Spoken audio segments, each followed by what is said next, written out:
Aujourd'hui, visite guidée du site du château de Derval, ancienne place forte des Marches de Bretagne. Les travaux menés en 2017 par Malo Lemay, étudiant en archéologie à Rennes, ont permis de glaner de nouvelles informations sur l'emprise du château et ses 6 tours. Il n'en reste qu'une aujourd'hui, la fameuse tour Saint-Clair. Juste avant d'évoquer la typographie des lieux, Jacqueline Simon de l'Association pour la sauvegarde de la tour Saint-Clair nous rappelle l'histoire du château.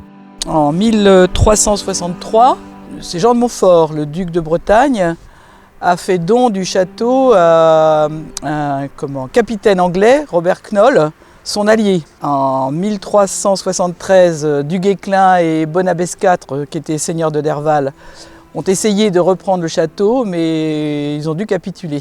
Donc en 1450, Jean de Derval, qui a été un des plus grands seigneurs, qui était d'ailleurs grand chambellan du duc de Bretagne, a épousé Hélène de Laval, qui était la petite fille d'ailleurs de ce duc de Bretagne et l'arrière-petite-fille du roi de France Charles VI.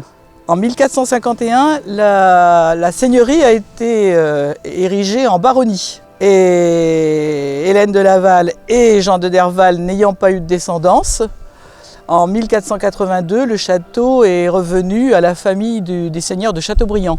Bon, le temps a passé, bien sûr, et au moment des guerres de religion, le duc de Mercœur, fervent catholique, s'est emparé donc du château parce qu'il était occupé par les calvinistes.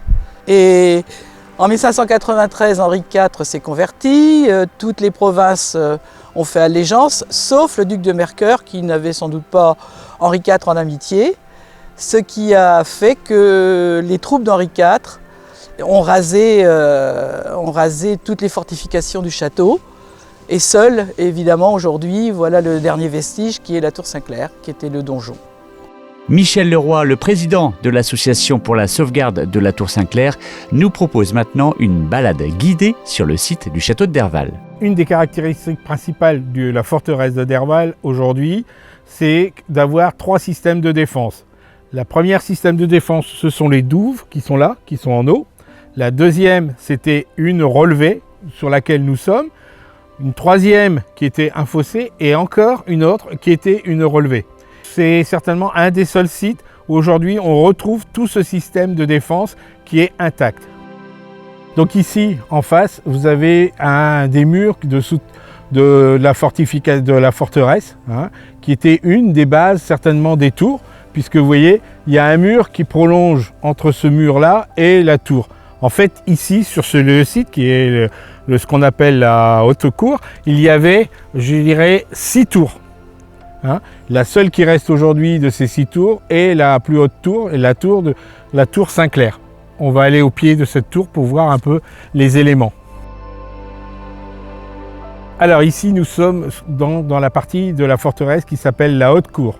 Donc nous sommes au pied d'une des 6 tours du château de Derval, qui est la plus haute tour de ce château. Aujourd'hui, elle mesure encore 24 mètres de haut sur 11 mètres 20 de large. Ce que nous pouvons apercevoir sur cette tour, 2 choses, c'est les latrines et cet escalier en enrobé qui monte dans la tour.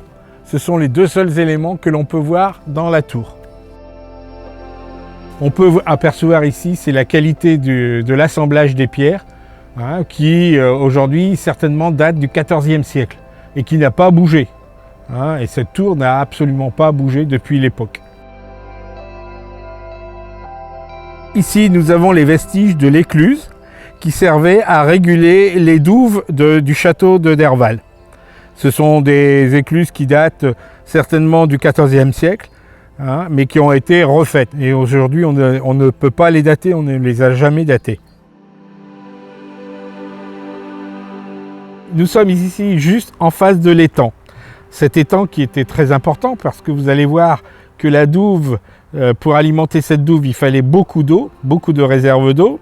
Et en fait, l'étang qui était là alimentait carrément, aujourd'hui en faisant ce circuit, il alimentait toutes les douves autour du château. Aujourd'hui, cet étang malheureusement a disparu. Le château de Derval est inscrit à l'inventaire des monuments historiques. Il appartient à la commune depuis 1992.